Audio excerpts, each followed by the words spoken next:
I'm Jessica, turning 32 years old. I've been married to my husband Ronald for 4 years now, and we're currently living with my in-laws. They run a restaurant, and while Ronald works outside, I quit my job to help my in-laws with their business on a daily basis. In fact, it feels like I'm the one running the show most of the time. I'm involved in everything from securing ingredients in the early morning to doing the prep work and serving customers. Working late into the night, my fatigue started to accumulate.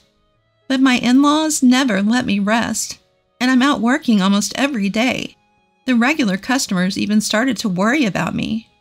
One day, my younger brother James announced that he was getting married to his longtime girlfriend Sarah. Although they're still young, they're both mature, and my parents have accepted them. It felt like they were already part of the family, so I was thrilled as if it were my own wedding. The invitation to the wedding is still to come, but they asked me to attend, and of course I told them I would. But there's a problem. It's whether my in-laws will allow it. Since I'm technically an employee, I thought I might have some paid time off, so I decided to negotiate for 3 days off. Excuse me, can I talk to you for a moment? After closing the restaurant and finishing the final check, I approached my relaxed in-laws at home. Ronald, who had just returned from work, was there too. "What's up?" The three of them looked at me as if I was an intruder, and Ronald asked with a big sigh. This atmosphere is suffocating for me. I have my brother's wedding in 2 months. I'd like to take about 3 days off for it. Huh? You think you're in a position to take time off? My mother-in-law glared at me with a devilish look as soon as she heard that I wanted to take a break. Despite feeling intimidated, I mustered up the courage to nod. I should have some paid time off left, right? I've never used it. I'd like to use it. So you want to take time off and still get paid? But if I don't, you wouldn't let me take my regular days off if I took time off this month, right? How cheeky. Let her take time off. It's not a big deal. The already tense atmosphere seemed to get worse, but then Ronald, my husband, tried to calm my mother-in-law down. I was surprised that my husband took my side, and I looked at him with wide eyes. Then he was grinning at my mother-in-law. Perhaps sensing his mood, my mother-in-law also gave a wry smile, and then she easily agreed. I wasn't sure what was going on, but I was happy to get the time off and felt like jumping for joy on the spot. On the day before the wedding, I prepared to stay at my parents' house for 3 days and left early in the morning. My in-laws and husband were still asleep, so I just left a note saying I was leaving. Then I drove to my parents' house. It's not too far from my in-laws' house to my parents' house. It's about an hour's drive. I was excited to see my parents, whom I hadn't seen in about 4 years. I'm home! Having left my in-laws' house early in the morning, I arrived at my parents' home earlier than planned. Even though I knew my parents would be awake, I tried to enter the house as quietly as possible. As soon as I stepped inside, the faint smell of breakfast tickled my nose. Oh, you're early! My mother popped her head out from the living room, spotted me, and immediately rushed over. Yeah, I left there early. I left my suitcase by the entrance, took off my shoes, and stepped further into the house. My mother, clearly delighted, took my hand and led me to the living room. Seeing her face filled me with a warm feeling of truly being home. Upon entering the living room, I found my father already awake and my younger brother James sitting at the dining table. As soon as they confirmed my return, both of their faces lit up with joy. After all, it had been 4 years. I was overjoyed to see my family again. After that, the 4 of us gathered around the table and had a long chat. James talked about his girlfriend, what kind of wedding they were planning. Seeing James' love-struck expression while he talked about her made me feel warm inside. I was asked about my in-laws' house, but I felt that it wasn't a happy topic to discuss at such a joyful time, so I deliberately chose not to share anything with my family. The following day, the wedding ceremony took place. James's bride was stunningly beautiful, and the ceremony was so lovely that I was almost moved to tears. After successfully going through the whole day of the wedding ceremony and reception, we returned home. Despite the fun we had, we were quite tired and soon fell asleep. The next day, even though I was supposed to return to my in-laws' house, the joy of meeting my family after such a long time, and the desire to spend more time with my new sister-in-law, made me wish to stay one more day. I knew my in-laws and my husband Ronald wouldn't be okay with this. But it was a time of celebration, and I thought they might let it slide just for one more day. So with the thought of enjoying more family time, I decided to take a chance and call my mother-in-law. To be honest, I was scared. I didn't know what she would say or if she would even agree. I distanced myself from my family to make the call, and for a moment, I just stared at the phone, but eventually I dialed her number. After a few rings, I heard my mother-in-law's voice. Hello? When are you planning on coming back? You better come back soon. The first thing I heard was a clearly irritated voice. Could I stay at my parents' house for just one more day? Despite feeling uncomfortable with my mother-in-law's words, I timidly asked her. My mother-in-law sighed heavily after hearing my words and went silent for a while. That silence felt unbearably long to me. Just as I was thinking that it was impossible and I should start preparing to return, I heard a snicker from my mother-in-law over the phone. You really only think about yourself, don't you? You don't have to come back ever again. What? I was speechless at her unexpected words. Then my mother-in-law, still laughing, said, Why don't you just divorce Ronald? We don't need a useless daughter-in-law like you. And it seems like Ronald doesn't need you anymore either. What does that mean? I asked my mother-in-law, unable to understand what she was saying. Laughing, she told me to figure it out myself and hung up the phone. I wondered if she really meant what she said, and as I looked at my disconnected phone, I decided to contact my husband, Ronald. Hello, what's up? Judging from Ronald's voice, it seemed nothing unusual had happened. I'm sorry for interrupting your work. I just called your mom and asked if I could stay at my parents' house for one more day. What did my mom say? She said I don't have to come back, and she also said we should get a divorce. She said you don't need me anymore. I told Ronald honestly what his mother had said when he asked me. I couldn't believe he would think such a thing. I thought his mother must have said those words lightly out of irritation because I wasn't coming back. However, Ronald fell silent for a while after I spoke and then sighed heavily. Well, I didn't want to have to say this, but I want to break up with you, Jessica. What? His unexpected words left me in shock, as if time had stopped. We've been married for 4 years, and it's not like I hadn't felt that our love was gone. But I had put up with Ronald's parents to preserve our life together. Why? I asked, trying to hide my agitation, to know why he felt that way. My hand was trembling, and my heart was pounding. Depending on his reasons, it might be possible to fix things. If there was something wrong with me, I could change. Even if the love was gone, I still wanted to be with Ronald. I prayed from the bottom of my heart that Ronald's words would be something we could fix. The thing is, there's someone else I like. Oh, it's over. Anyone would know that hearing the word someone else from Ronald meant our relationship couldn't continue. Well, that's it then. Ronald hung up before I could respond. I stood still, unable to do anything, not even cry. What's wrong?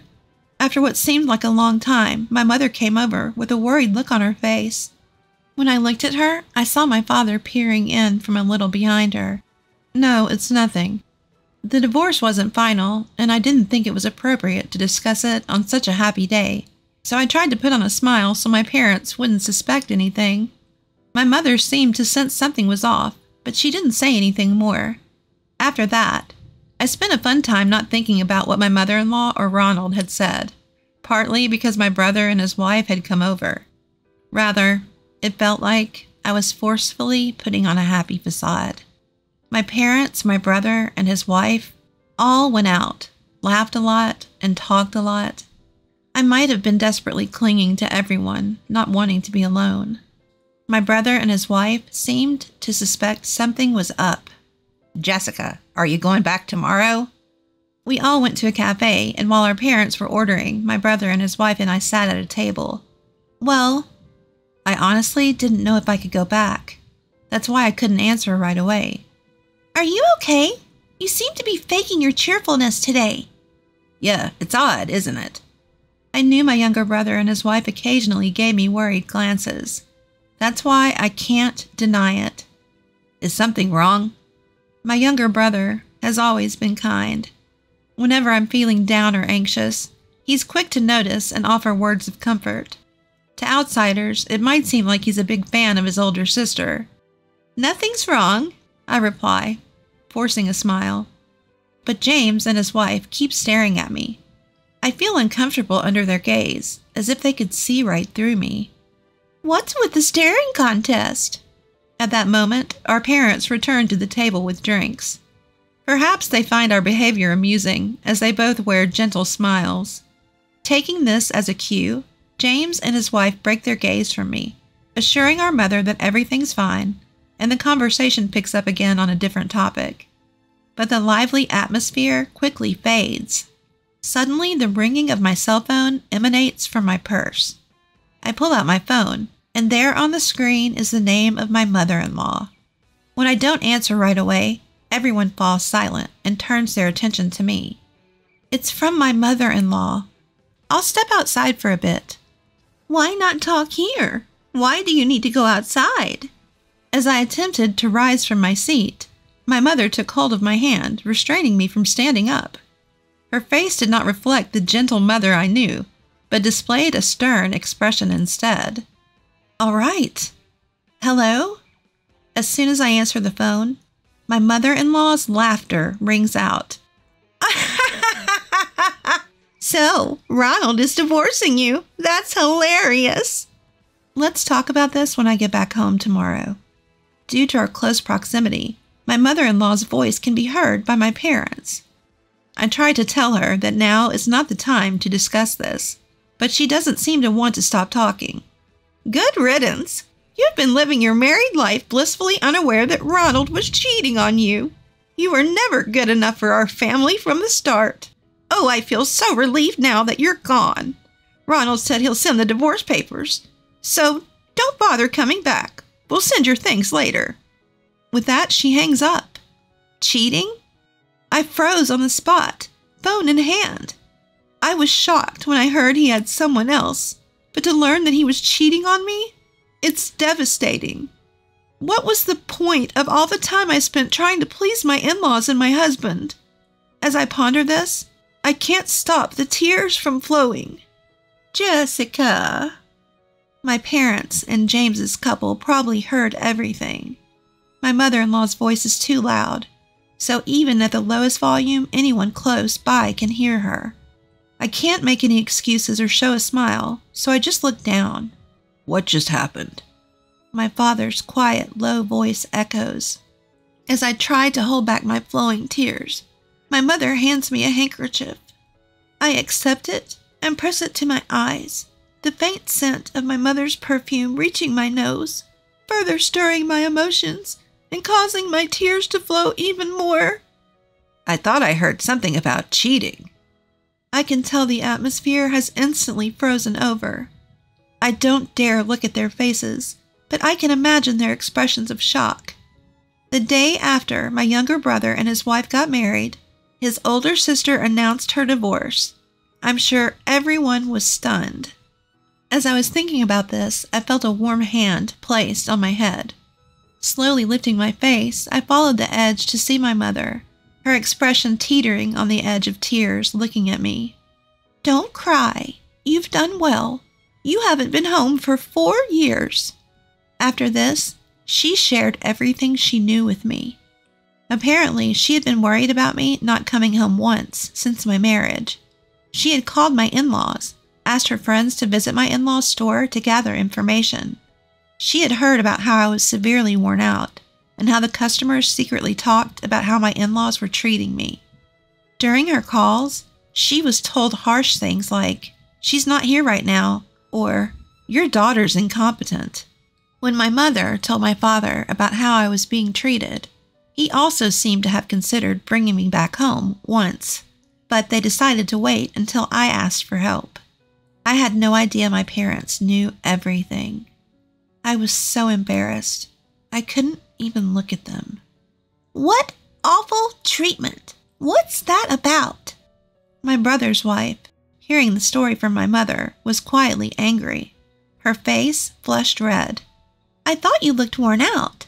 But, so that's what it was about, Jessica. You don't need to go back there. Let's get some alimony and split. That's right. No more crying. But just getting the alimony and leaving feels wrong, right? We need to make them understand how much Jessica suffered there.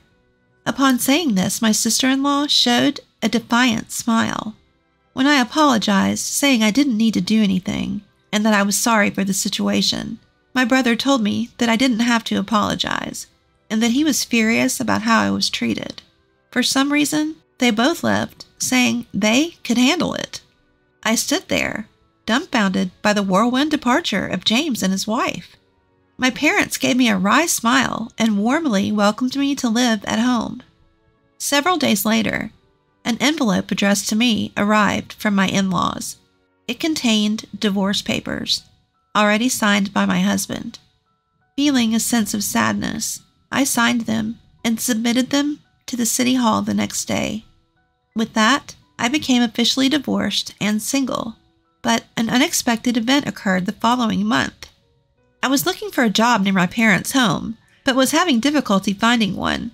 As I was pondering what to do, my phone rang.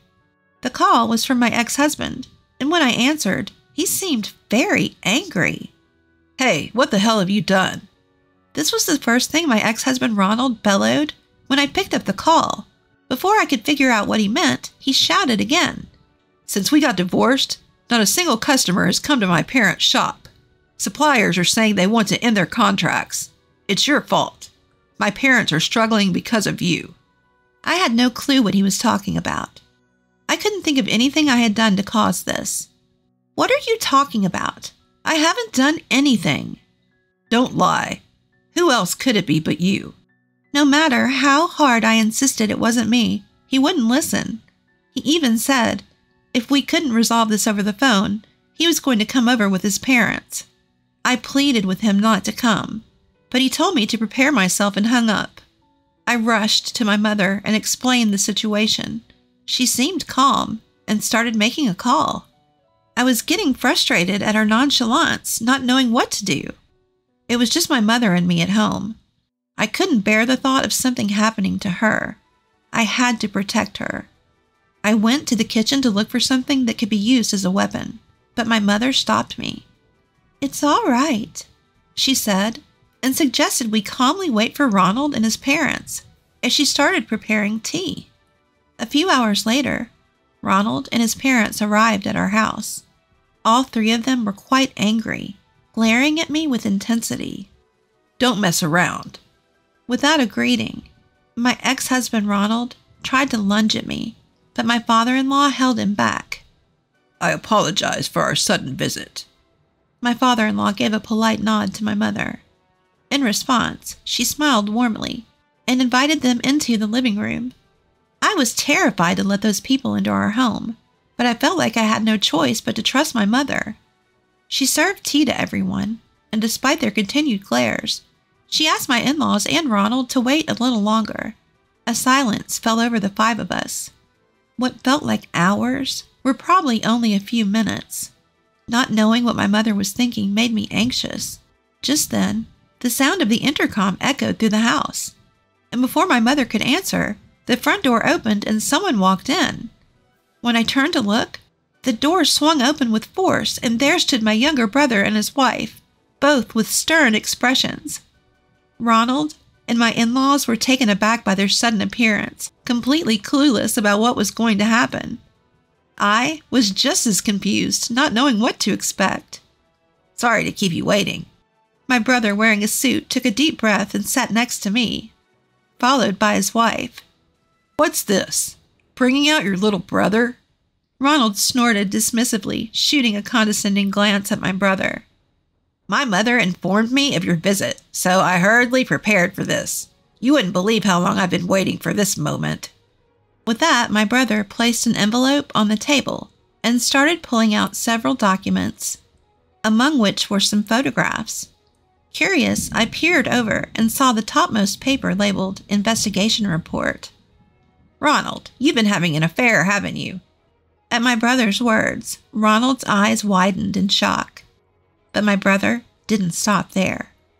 He had apparently gathered evidence of Ronald's infidelity. "We have all the proof we need. We've also obtained testimony from the woman you cheated with. Therefore, on the grounds of adultery, we will be seeking damages." At my brother's words, everyone but my mother and my brother's wife, including me, wore surprised expressions. "What are you talking about? We're already divorced. Aren't you aware? Even after a divorce, if evidence of adultery committed during the marriage is found, damages can be claimed." With a smirk, my brother left Ronald speechless. "Enough of this. We're here to discuss what this woman has done. She's disrupting our business. She must have spread false rumors to our clients." Unable to hold back any longer, my mother-in-law stood up, pointing at me and shouting, with such force that I had to back away. "I will address that matter." My sister-in-law, as if she had been waiting for her turn, started to speak with a smile. "I apologize for the late introduction. My maiden name is Sarah Brown. My father is the owner of Brown's Diner." In fact, although Sarah was not the heir because she married my brother, her father was a top business owner of a well-known restaurant chain in the U.S. recognized by many corporations. In other words, she was a CEO's daughter. "What did you say?" The first to react to Sarah's introduction was my father-in-law. Turning towards me, he blanched and shouted, "Why didn't you tell us?" "Was there a need to tell you?" Upon hearing my response, my father-in-law seemed to crumble on the spot. However, my mother-in-law was still in the dark, continuing to glare at me. "What's this Brown business?" "Oh dear, for a business owner not to recognize the name, that's unfortunate." Sarah cast a pitiful glance at my mother-in-law, who was now turning a darker shade of red. "What's going on here?" Asked to explain, I had no choice but to answer. I owe a lot to Sarah's father. He introduced me to suppliers and taught me how to manage the business. Without him, I wouldn't be able to survive in the restaurant industry. Upon hearing this, my mother-in-law finally seemed to understand and sat down drained of all of her energy. "I've done some research. It seems that you, Jessica, were the one managing the business all this time. The good reputation with customers, all thanks to you. Even the suppliers were willing to work with us because of you. Without you, they see no reason to continue." Sarah continued to speak, grinning from ear to ear. According to her, just days after I stopped coming in, our regular customers said there was no point in coming if I wasn't there, and they stopped showing up. The same went for the suppliers. They had been willing to work with us because I was there, but they didn't want to deal with my in-laws' restaurant without me, and so they withdrew. Sarah's father found out about all this, and with Sarah's appeal, decided not to help anymore. In other words, my in-laws' restaurant was abandoned by everyone, customer and industry peers alike. "If only you had appreciated Jessica, none of this would have happened." Sarah's face was full of joy as she chuckled to herself. I shuddered at the thought of what happens when you anger Sarah. My in-laws were speechless, but my ex-husband wasn't ready to give up. He continued to shake as he looked over the documents and then threw them on the floor and turned to me. "This is all your fault," he shouted, attempting to strike me, but my brother stepped in. "Are you still not done?" To my ex-husband, who had clearly lost his mind, my brother had a stern look on his face as he calmly said, "I won't forgive you for cheating and treating my sister so poorly." With that, my ex-husband laughed derisively. "What can you do? Have you forgotten? I was your brother-in-law, even if only for a short time." With that, my brother took out a business card he had hidden in his breast pocket and showed it to my ex-husband. The card indicated that my brother was a lawyer. He was affiliated with a well-known law firm, usually dealing with criminal cases, but occasionally he would represent people troubled by issues like infidelity.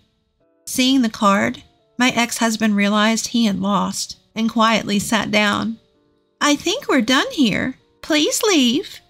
My mother spoke to my exhausted in-laws and ex-husband, standing them up and ushering them out of the house. Then she said to me, "Well done." Later, I found out from a friendly local restaurant owner, who had been kind to me during my marriage to my ex-husband, that my in-laws were unable to continue running their restaurant and had to shut down almost immediately. My ex-husband had been exposed for his infidelity at work. His reputation had fallen, and he had been forced to resign in disgrace. They moved away after that, so I don't know the full details, but they said it's likely going to be a tough life from now on. I was able to receive alimony from both my ex-husband and his affair partner, which I gave to James and my parents as a token of my gratitude. At first, they refused, but when I insisted, saying it's all I could offer, they reluctantly accepted. After that, I was able to find a job and have been spending happy times living with my parents. I owe it all to my family. I am truly grateful. I don't know how long it will take, but I plan to return the favor to my parents, James, and his wife in due time.